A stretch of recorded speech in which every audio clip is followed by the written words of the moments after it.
Bienvenue sur le Gay Report.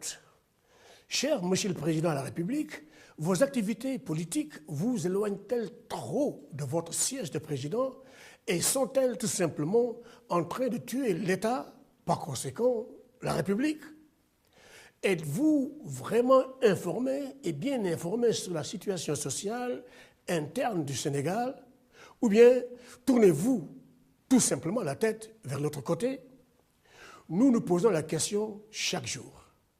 Nous qui vivons le réel quotidien avec ce nouveau narratif sénégalais, nous voyons bien la vague noire de l'anarchie déferler sur notre pays.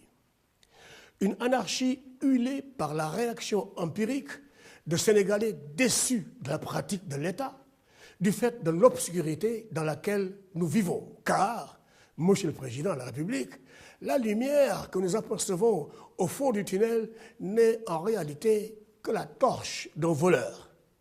Le dernier scandale sur les abris provisoires pour les élèves sans classe proprement dite, ainsi que la manière dont des milliards ont été débloqués pour des entreprises non qualifiées, incapables de réaliser les œuvres, sont venus exacerber le marasme stagnant et sanglant installé déjà dans nos cœurs par l'affaire des 1000 milliards du Covid.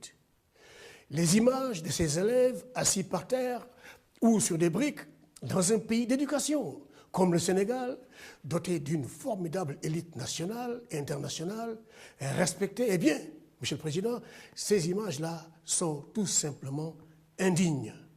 Ces scandales qui tuent les espoirs des Sénégalais en éliminant le sens de l'égalité ont déjà mis le feu sur le chemin qui mène à la présidentielle de 2024. Alors, dites-nous, Monsieur le Président, que font encore autour de vous ces seigneurs de la corruption et leurs vassaux?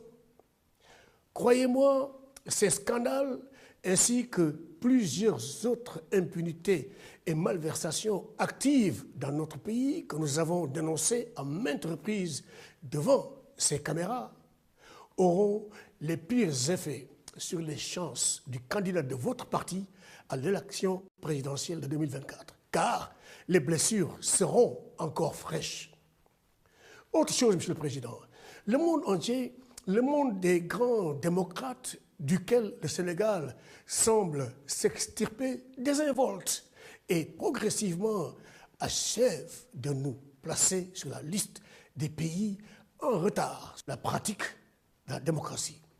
Notre démocratie recule et s'estompe chaque jour, car dans notre pays, ici au Sénégal, les opposants sont harcelés, les porteurs d'opinion intimidés, et le tout dans une ambiance de scène de violence, de persécution et d'intimidation honteuse. Pour terminer, Monsieur le Président de la République, nul besoin pour moi de revenir sur l'anticonstitutionnalité, que dis-je, l'illégalité de votre candidature pour un troisième mandat. Seulement, au vu de tout ce qui se dit et se fait sur le plan du droit dans notre pays, au vu des changements et aménagements dans les rangs des juges et devant votre silence, l'opinion s'attend à une validation d'un troisième mandat par le Conseil constitutionnel.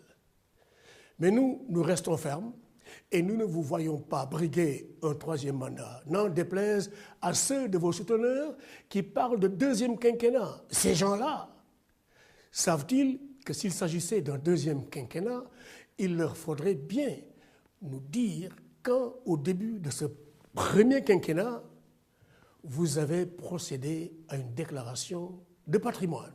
Car, sur le plan strictement juridique, tout président qui commence un mandat doit faire une déclaration de patrimoine.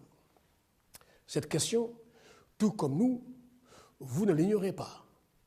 Et pourtant, vous ne dites rien aux Sénégalais.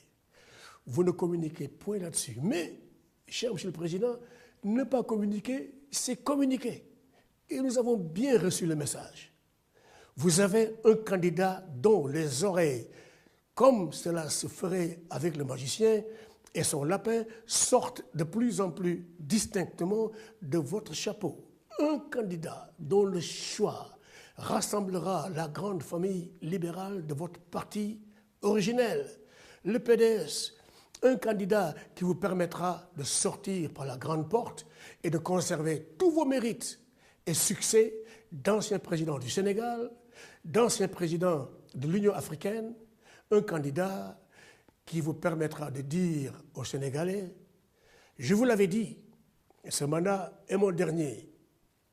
Enfin, un candidat qui vous permettra de respecter votre parole, la parole donnée du président de la République, et sauver la hauteur et la noblesse de cette fonction.